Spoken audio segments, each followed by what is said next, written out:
Assalamualaikum warahmatullahi wabarakatuh. Perkenalkan, saya Kevin Prasetya, mahasiswa dari jurusan Bahasa dan Sastra Arab, Fakultas Usuluddin dan Adab, Universitas Islam Negeri Syekh Nurjati Cirebon, dengan nomor induk mahasiswa 2485150004. Hari ini saya akan mempresentasikan dari mata kuliah Bahasa Indonesia dengan subtema penggunaan huruf miring dan tebal.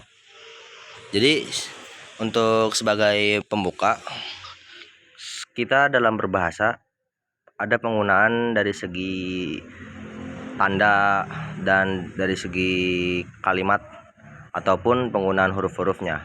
Nah, maka dari itu di Indonesia sendiri ada pengaturan yang mengatur bagaimana cara kita menggunakan tanda dalam menulis, tanda-tanda bacaan, atau kita menggunakan huruf-huruf, entah huruf kapital, huruf yang kecil, atau simbol-simbol lainnya. Nah, maka dari itu untuk subtema ini, kali ini saya akan menjelaskan penggunaan huruf miring dan tebal dalam berbahasa Indonesia.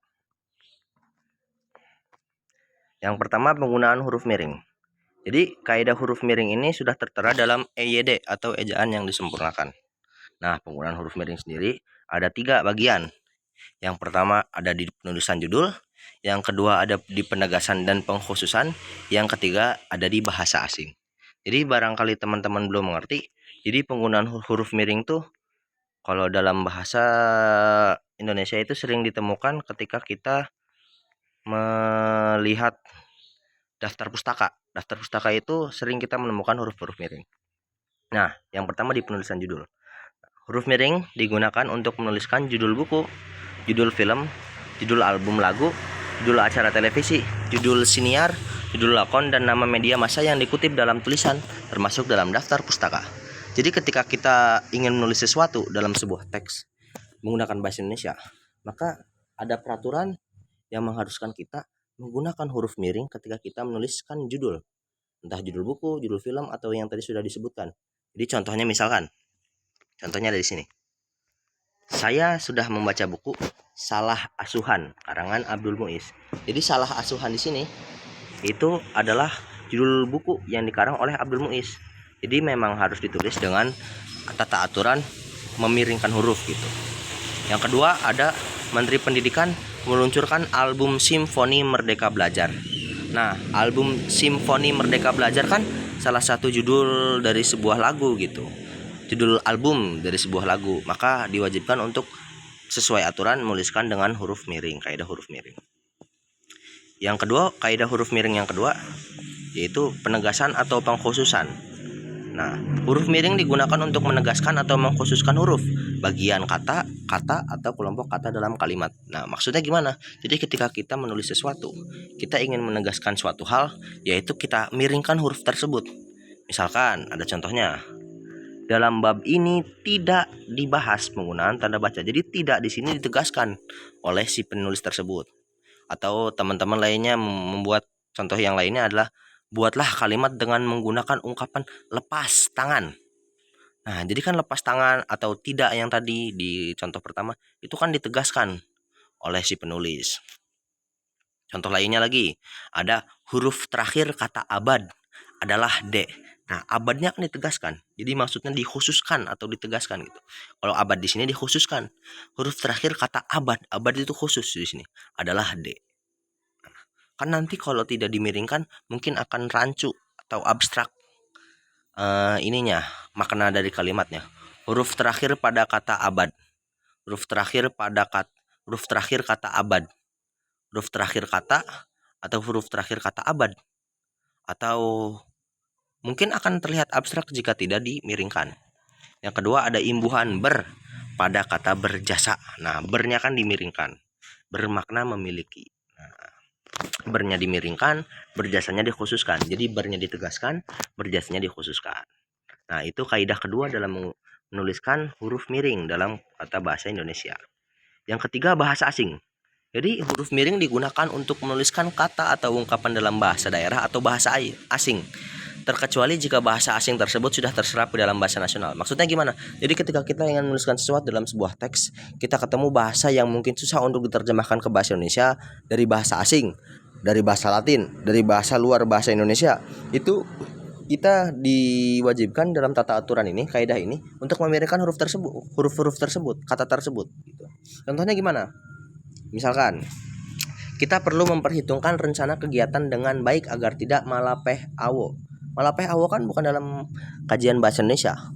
Jadi memang harus dituliskan dengan huruf miring. Nah, tapi bagaimana kasusnya jika ada bahasa tersebut yang memang sudah dipakai dalam keseharian bahasa Indonesia? Misalkan partisipasi. Partisipasi kan dari asal katanya dari bahasa Inggris gitu.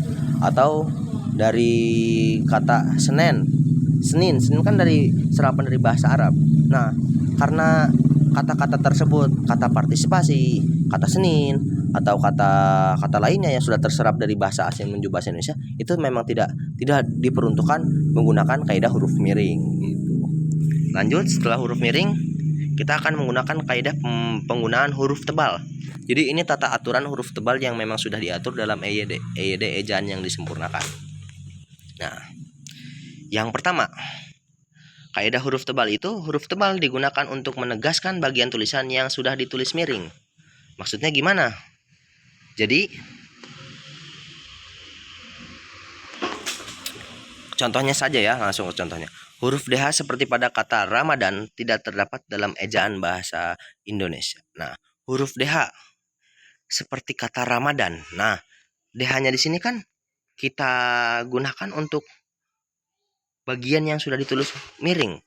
Ini maksudnya DH-nya miring ya, teman-teman.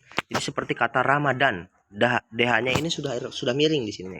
Jadi ketika di Ramadannya DH-nya ditulis dengan huruf tebal gitu. Kata ete dalam ungkapan ora et labora berarti dan. Nah, et-nya maksudnya di sini mungkin miring gitu. Memang saya salah tulis ya, mohon maaf teman-teman.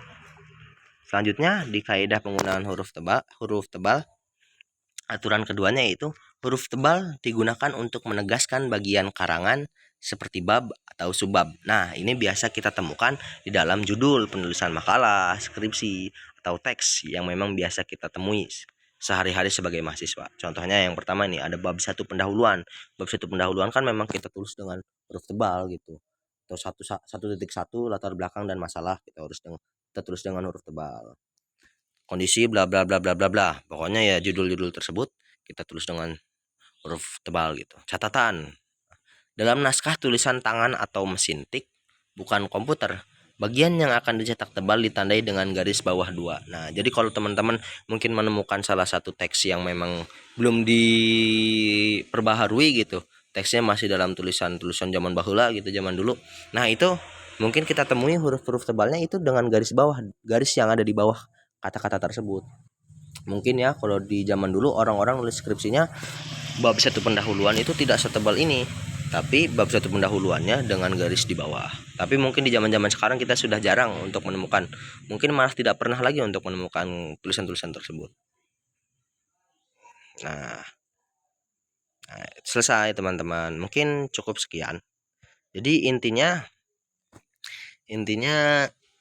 ada aturan-aturan di dalam tata bahasa itu yang mengatur memang penggunaan huruf, penggunaan tanda baca, penggunaan kalimat sampai ke kalimat-kalimatnya atau serapan-serapan hurufnya memang diatur sedemikian rupa dalam tata bahasa negara-negara yang memang sudah diresmikan gitu.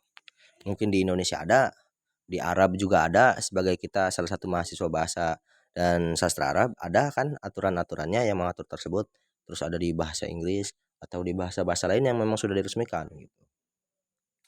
Jangankan bahasa Indonesia, di bahasa Sunda saja saya sering menemukan ada kaidah-kaidah aturan tersendiri. Mungkin di bahasa Sunda atau di bahasa Prancis atau bahasa apa, itu kaidahnya bukan lagi tentang huruf lagi, tapi ada tanda di atas huruf atau di bawah huruf, jadi menandakan ya huruf-huruf tersebut beda dibacanya gitu. Mungkin kan di Indonesia mah begini doang gitu tata aturannya gitu. Ya mungkin cukup sekian presentasi dari saya. Kurang dan kurangnya mohon dimaafkan. Mohon maaf juga buat teman-teman yang sudah menunggu saya. Saya banyak ya terdistraksi lah gitu. Ada distraksi gitu yang mengharuskan saya untuk tidak presentasi minggu kemarin. Yang kurang dan kurangnya mohon dimaafkan. Billahi taufiq wal hidayah. Wassalamualaikum warahmatullahi wabarakatuh.